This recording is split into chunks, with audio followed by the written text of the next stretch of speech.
Hello friends, आप सभी को फिर से स्वागत है निभा पीसीएस में।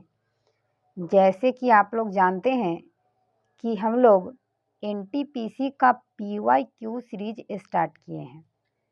तो इस सीरीज के क्रम में आज हम लोग सेट नंबर 4 करेंगे। इससे पहले 3 सेट कर चुके हैं। अगर आप नहीं देखे हैं तो चैनल पे प्लेलिस्ट बना हुआ है, ज़रूर देखिएगा।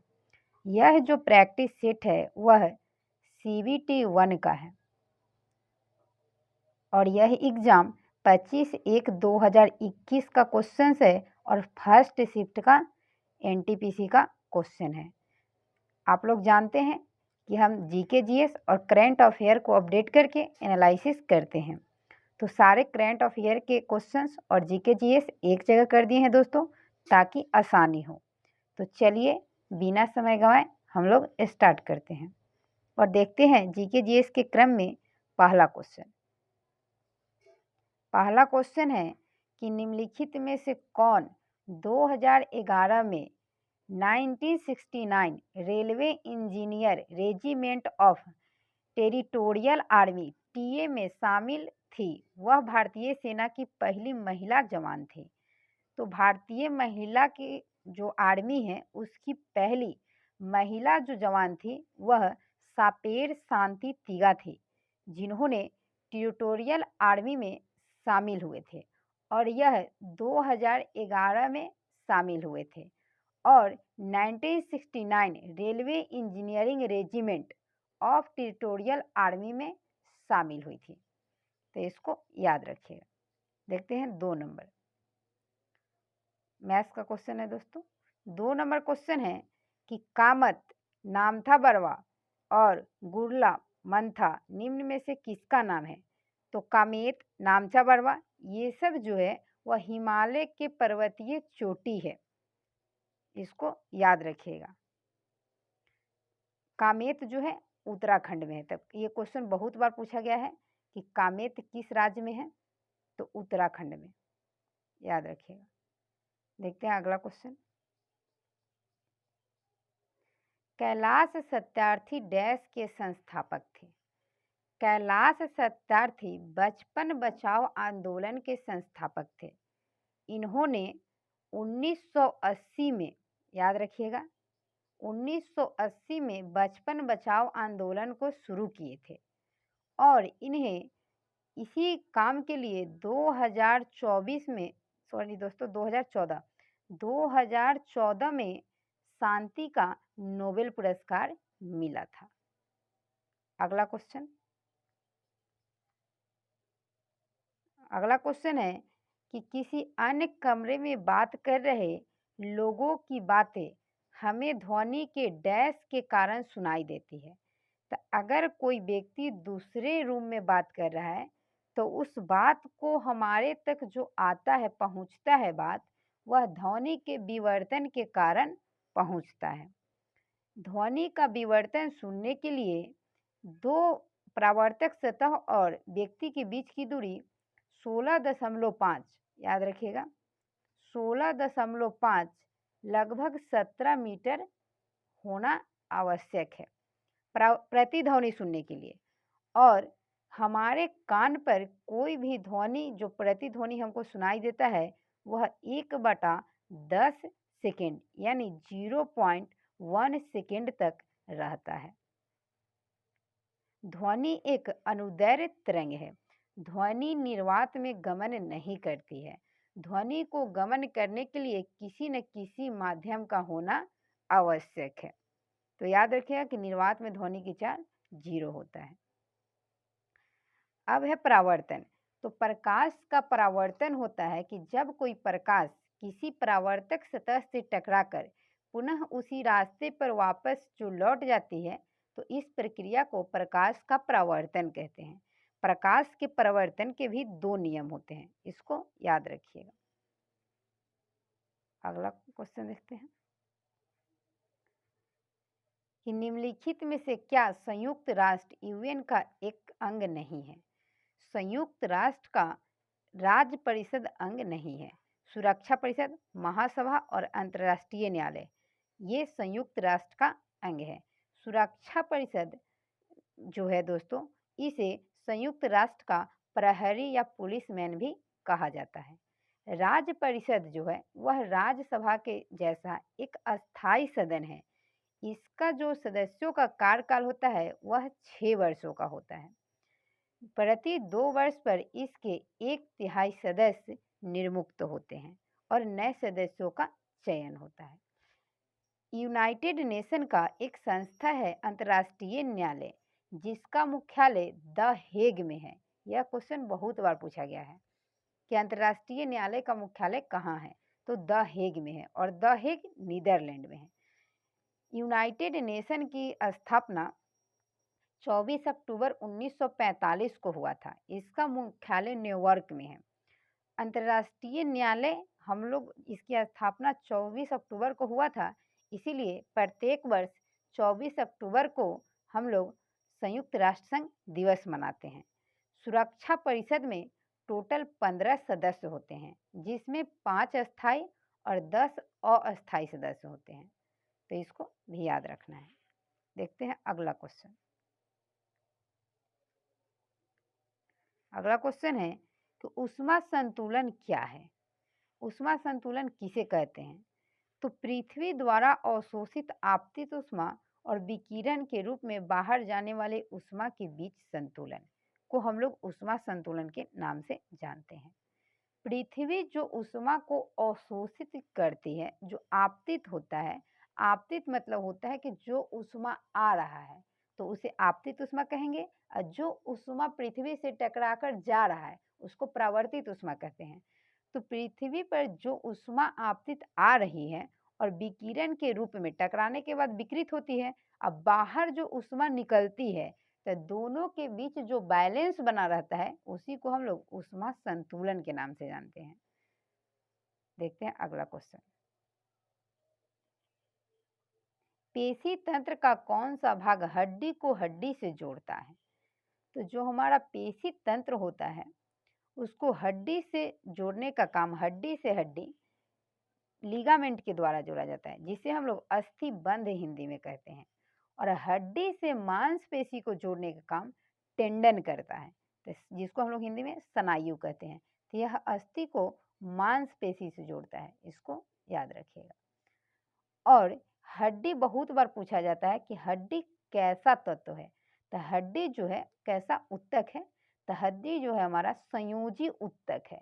संयोजी उत्तक के अंतर्गत हड्डी आता है। और रक्त हमारा तरल संयोजी उत्तक है। हड्डी को मजबूत होने के लिए, स्ट्रांग होने के लिए कैल्शियम का होना बहुत जरूरी है। देखते हैं अगला क्वेश्चन। निम्नलिखित में से क्या सार्वजनिक क्षेत्र की एक इकाई नहीं है? सार्वजनिक क्षेत्र की इकाई नहीं है पूछा गया है।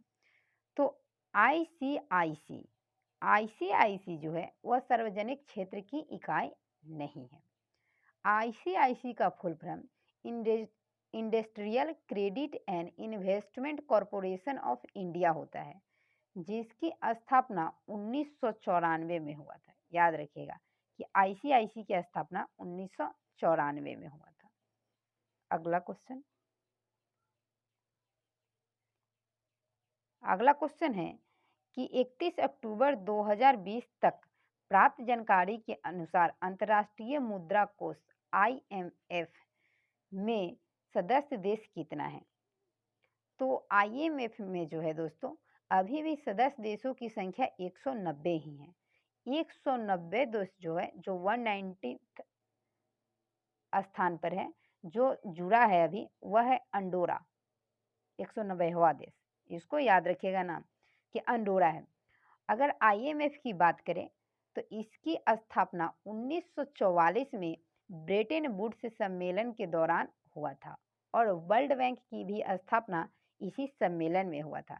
इसीलिए वर्ल्ड बैंक और IMF को जुड़वा बहन के नाम से जाना जाता है। IMF का हेडक्वार्टर वाशिंगटन DC है।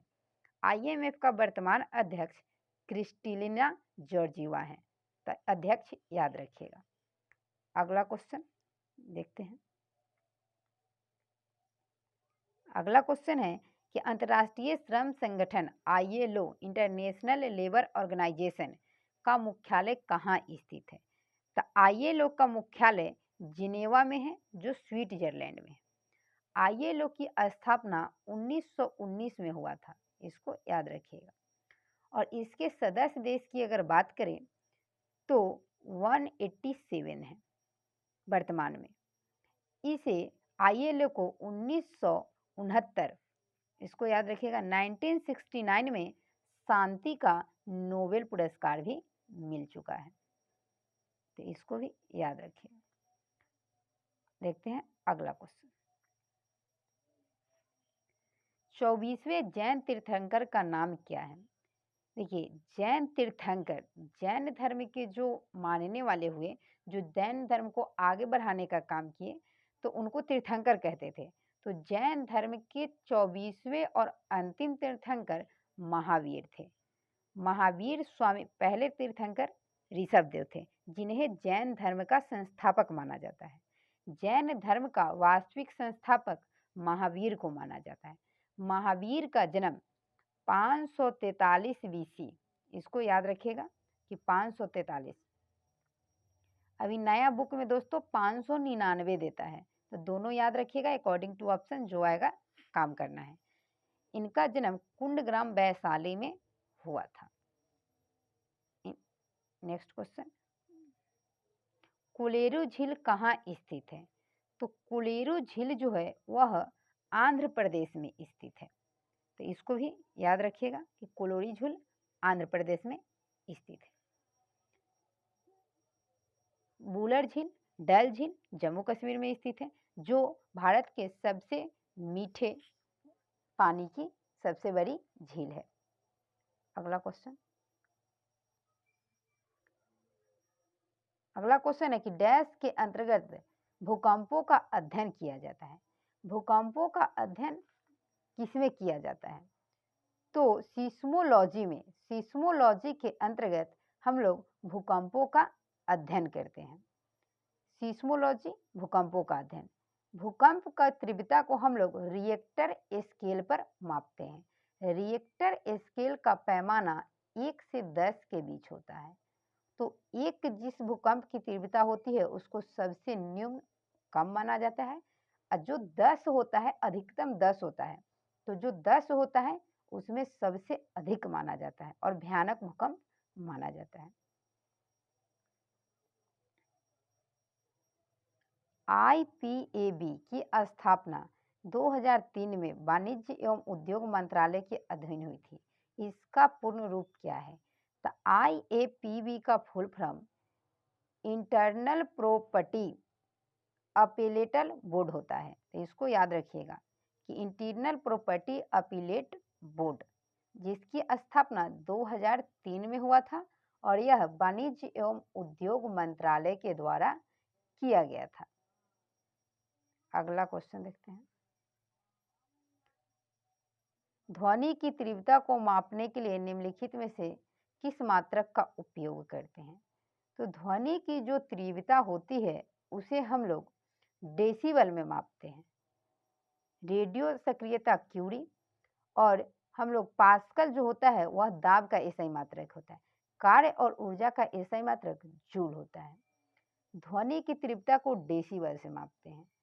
85 डेसिबल से अधिक ध्वनि मानवीय जो ह्यूमन का कान है वह सुनने से बाहर होता है, जिसको हम लोग खतरनाक या डेंजरस मानते हैं। ध्वनि जो है वह एक अनुदैर्घ्य तरंग है। ध्वनि की चाल निर्वात में शून्य होती है। ध्वनि को गमन करने के लिए किसी न किसी माध्यम का होना जरूरी है। सबसे अधिक ध्वनि की तीव्रता जो होती है वह ठोस पदार्थों में होती है, और ठोसों में सबसे अधिक इस्पात में होता है। इसको याद रखिएगा। देखते हैं अगला क्वेश्चन।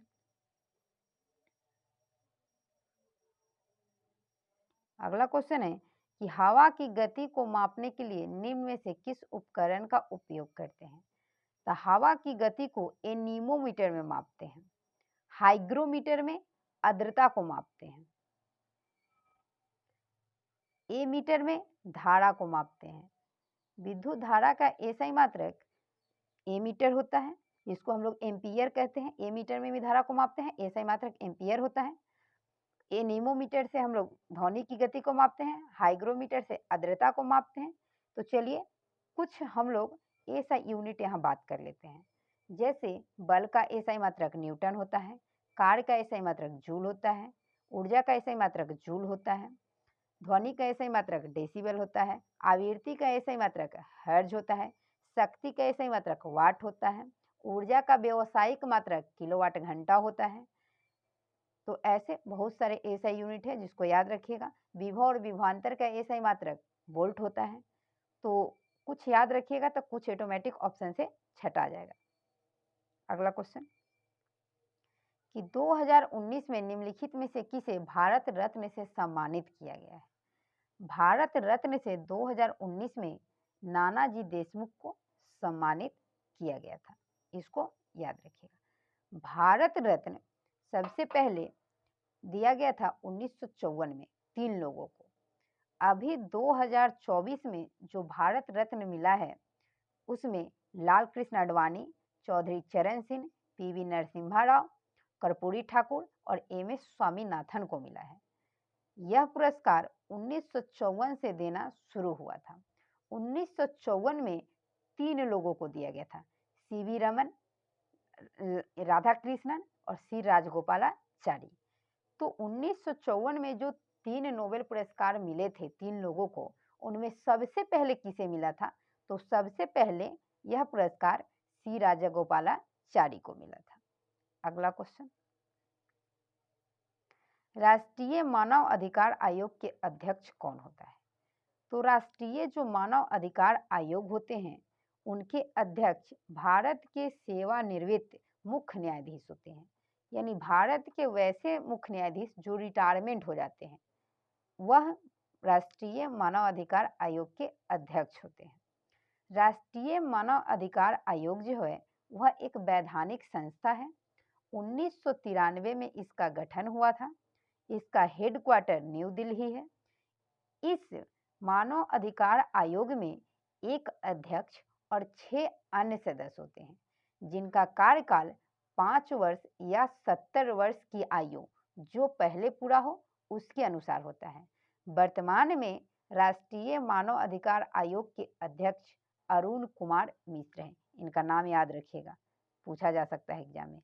अरुण कुमार मिश्र, राष्ट्रीय मानव अधिकार आयोग। अगला क्वेश्चन देखते हैं कि चंद्रगुप्त प्रथम के बाद गुप्त साम्राज्य की बागडोर किसने संभाली थी? तो चंद्रगुप्त के बाद समुद्रगुप्त गुप्त साम्राज्य की बागडोर संभाले थे। समुद्रगुप्त जो थे वह गुप्त वंश के चौथे शासक थे। समुद्रगुप्त को भारत का नेपोलियन भी कहा जाता है। समुद्रगुप्त को भारत का नेपोलियन V.A. स्मिथ के द्वारा कहा गया था। देखते हैं अगला क्वेश्चन। अगला क्वेश्चन है कि मध्य प्रदेश में भगवान बुद्ध के सम्मान में सम्राट अशोक द्वारा बनाया गया बौद्ध स्मारक है। तो मध्य प्रदेश में सांची का स्तूप है जो अशोक के द्वारा बनाया गया था। यह सांची का स्तूप रायसेन जिले में है और बेतवा नदी के किनारे है। बहुत बार पूछा गया है, इसको जरूर याद रखिएगा कि सांची का स्तूप जो है वह किस नदी के किनारे है? तो बेतवा नदी के किनारे है। यूनेस्को के द्वारा इसको 1989 में शामिल किया गया था और ताजमहल को 1983 में यूनेस्को में शामिल किया गया था। ताजमहल के जो वास्तुकार थे उनका नाम उस्ताद अहमद लाहौरी था। ये जरूर याद रखिएगा, पूछा जाता है। अगला क्वेश्चन है कि निम्न में से कौन सा एक वोलेटाइल मेमोरी है? तो रैम जो हमारा है वह वोलेटाइल मेमोरी है। रैम जो होता है, वोलेटाइल मेमोरी जो होता है वह कंप्यूटर से सीधे जुड़े होते हैं, लेकिन कंप्यूटर बंद होने के साथ ही इसके डाटा समाप्त हो जाते हैं। और प्रोम, रैम ये सब जो होते हैं इसमें जो होता है परमानेंट डाटा होता है, जिसे हम लोग अस्थायी डाटा कहते हैं। कभी कभी फुल फॉर्म पूछा जाता है कि रैम का फुल फॉर्म क्या होता है और रोम का फुल फॉर्म क्या होता है। तो रोम का फुल फॉर्म होता है रीड ओनली मेमोरी और रैम का फुल फॉर्म होता है रीड एक्सेस मेमोरी। तो दोनों याद रखिएगा। कभी कभी सीपीयू का पूछ देता है तो सेंट्रल प्रोसेसिंग यूनिट, कभी कभी एचटीएमएल का पूछ देता है तो हाइपर टेक्स्ट ट्रांसफर प्रोटोकॉल, कभी कभी एचटीटीपीएस लास्ट में एस लगा देता है तो hyper text transfer protocol Sequeira, इसको याद रखिएगा। अगला क्वेश्चन है कि काठियावाड़ प्रायद्वीप डैश का भौगोलिक और सांस्कृतिक विस्तार है। तो काठियावाड़ जो प्रायद्वीप है वह राजस्थान का भौगोलिक और सांस्कृतिक विस्तार है। अगला क्वेश्चन, वर्ष 2019 में निम्नलिखित में से किस पुस्तक को मैन बुकर अंतर्राष्ट्रीय पुरस्कार प्राप्त हुआ था। तो दोस्तों यह 2019 का है, तो उस समय सेलेस्टियल बॉडीज को मिला था, याद रखिएगा। अभी वर्तमान में 2024 में जो मैन बुकर पुरस्कार मिला है वह जेनी एरपेन बेक को मिला है। इनका नाम याद रखिएगा, जेनी एरपेन बेक। इनको इनकी पुस्तक कैरोस के लिए मिला है। जेनी एरपेनबेक एक जर्मन लेखक है। इनके बुक जो कैरोस है उनका अनुवाद माइकल हॉफमैन किए हैं, क्योंकि जो अंतर्राष्ट्रीय मैन बुकर पुरस्कार होता है वह इंग्लिश बुक को मिलता है। तो जेनी एरपेनबेक ने हिंदी में लिखे थे, जिनको अनुवाद ट्रांसलेट करने का काम माइकल हॉफमैन ने किए हैं। और यह जो अंतर्राष्ट्रीय मैन बुकर पुरस्कार है इसकी शुरुआत सन 2005 से हुआ है। तो याद रखिएगा 2005 से शुरुआत हुआ और 2024 में जेनी एरपेनबेक को मिला है और इनकी पुस्तक कैरोस के लिए मिला है। अगला क्वेश्चन, तो दोस्तों करेंट से अपडेट करके डाटा बताते हैं, तो इसको ध्यान से आप लोग देखिएगा।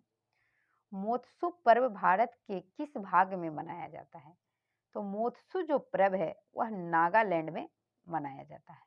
नागालैंड के अन्य पर्व भी है, जैसे हॉर्नबिल। हॉर्नबिल को त्योहारों का त्योहार कहा जाता है।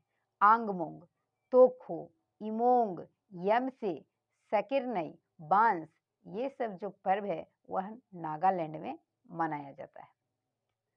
जैसे बिहू असम में मनाया जाता है। तो ये सब फेमस है, तो इसको याद रखिएगा। भारत के पहले बीम वेपन कली 5000 को किसके द्वारा विकसित किया गया था।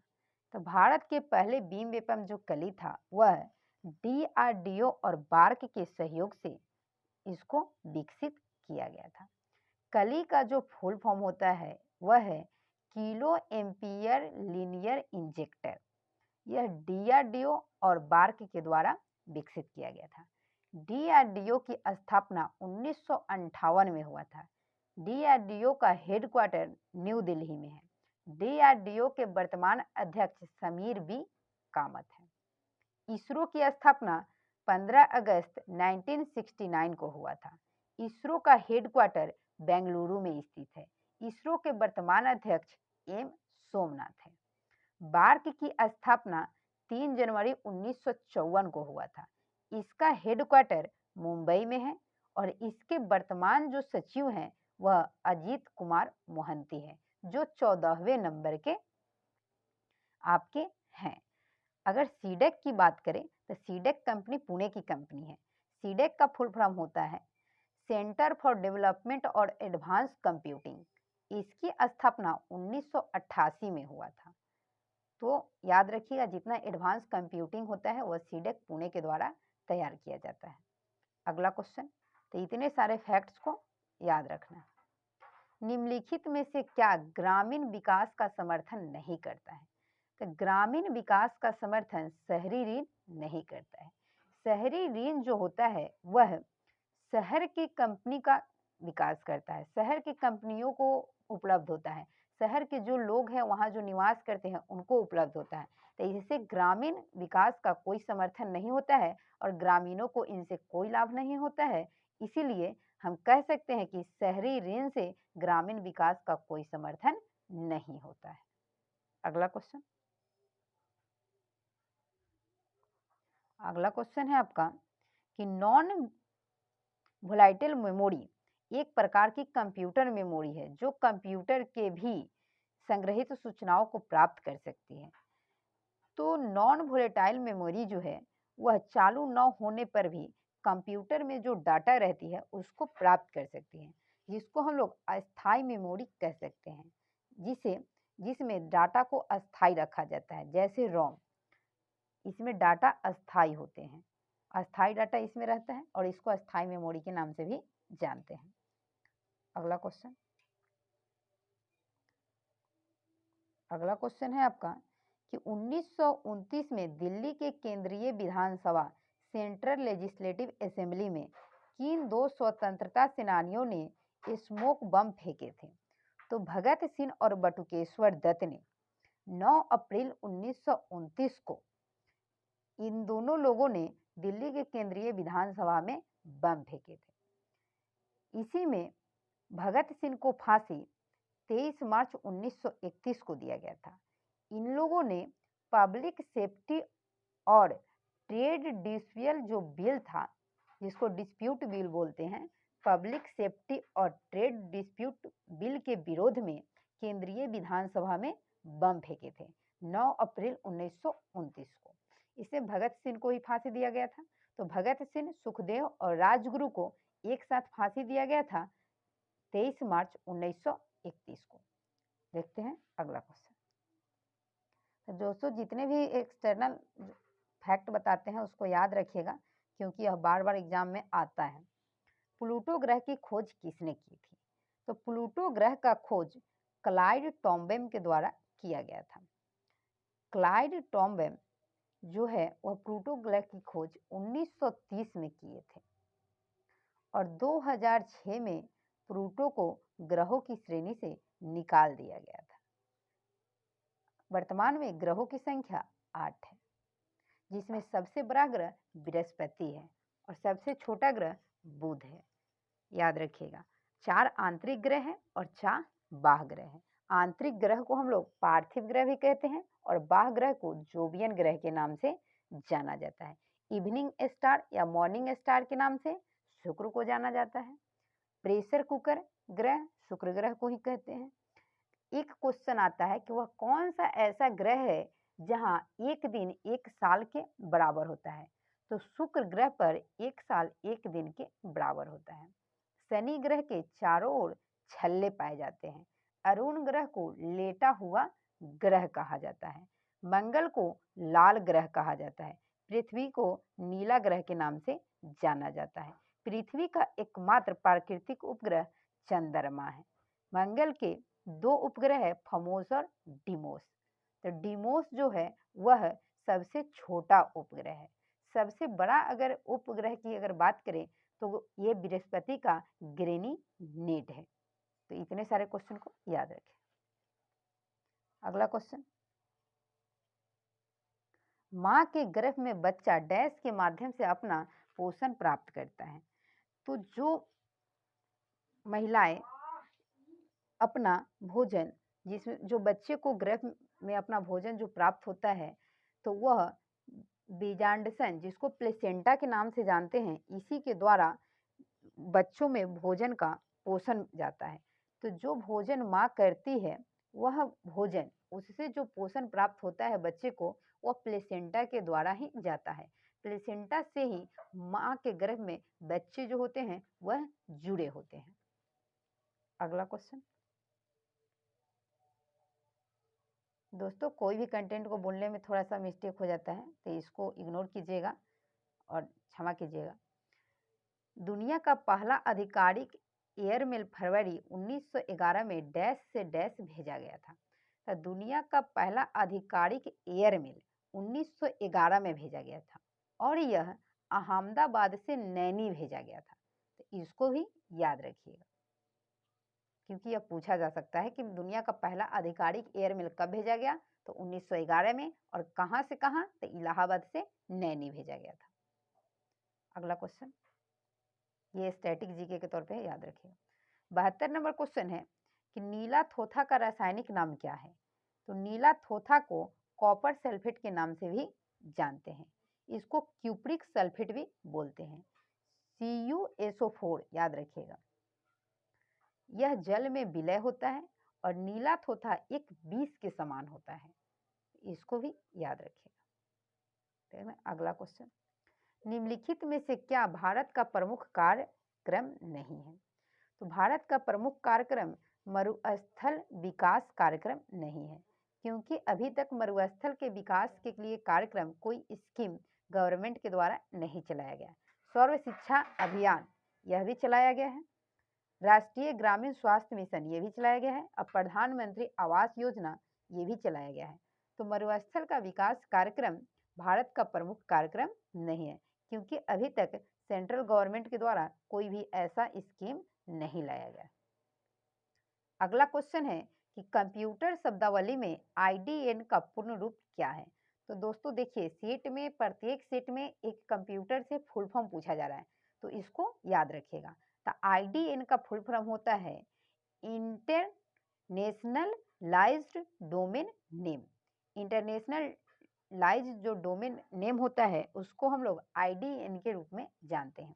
कंप्यूटर से कुछ संबंधित फुल फॉर्म है, जैसे CPU central processing unit, RAM read access memory, ROM read only memory, जिसको HTTP hyper text transfer protocol, HTTPS hyper text transfer protocol, secure.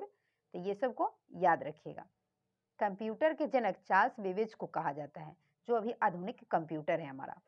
सबसे पहले कंप्यूटर जो कैलकुलेटर के रूप में विकसित हुआ था वह 1946 में गैलीलियो के द्वारा विकसित किया गया था। अगला क्वेश्चन,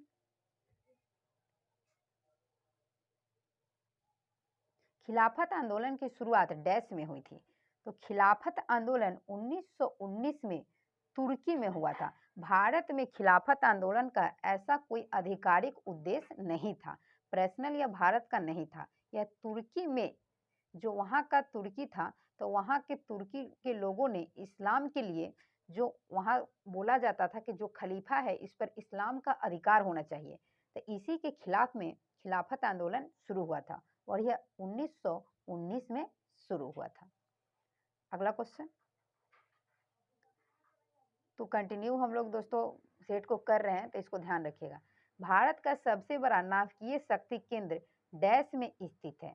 तो भारत का सबसे बड़ा नाभिकीय जो शक्ति केंद्र है वह तारापुर महाराष्ट्र में है। इसको याद रखिएगा। जैसे आपका रावतभाटा है राजस्थान में है, कुंडलकुरम जो आपका तमिलनाडु में है, नरौरा यूपी में है, काकड़ापड़ा गुजरात में है।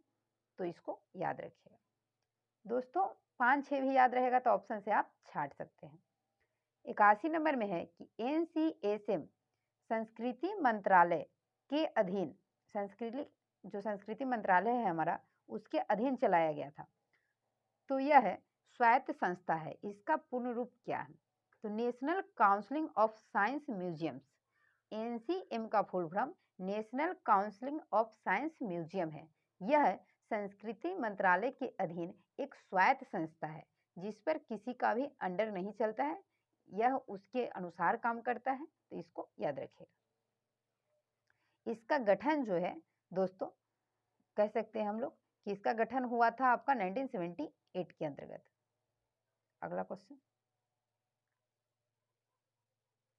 भारत के राष्ट्रपति के महाभियोग की प्रक्रिया भारतीय संविधान के डैश में उल्लिखित है? तो भारत के जो राष्ट्रपति हैं उन पे महाभियोग की प्रक्रिया के द्वारा उन्हें पद से हटाया जाता है। इसकी चर्चा भारतीय संविधान में आर्टिकल 61 में वर्णित है। राष्ट्रपति पर संविधान के अतिक्रमण के आरोप में संसद में विधेयक को पारित करके हटाया जा सकता है, जिसको महाभियोग के नाम से जानते हैं। 2/3 बहुमत से इसे पारित करना होता है और 14 दिन पूर्व राष्ट्रपति को नोटिस देना रहता है। तो इसको याद रखें। Nano science and technology nano mission की शुरुआत डैश में की गई थी? तो नैनो साइंस एंड टेक्नोलॉजी की शुरुआत 2007 में किया गया था। इसको याद रखिएगा। अगला क्वेश्चन। तो दोस्तों हमारा सेट यहीं पे समाप्त होता है। तो इतना ही क्वेश्चन जीके जीएस की इस सेट में था। तो अगर सेट अच्छा लगे तो लाइक, सब्सक्राइब और शेयर जरूर कीजिएगा, ताकि और भी दोस्तों को इससे फायदा हो सके। और ऐसे ही टोटल सेट को दोस्तों, टोटल 133 प्रीवियस ईयर सेट हैं, तो कोशिश करेंगे सभी सेट को एग्जाम से पहले आप लोग को प्रोवाइड करा दें। तो ऐसे ही मिलते हैं नेक्स्ट सेट में, तब तक के लिए धन्यवाद।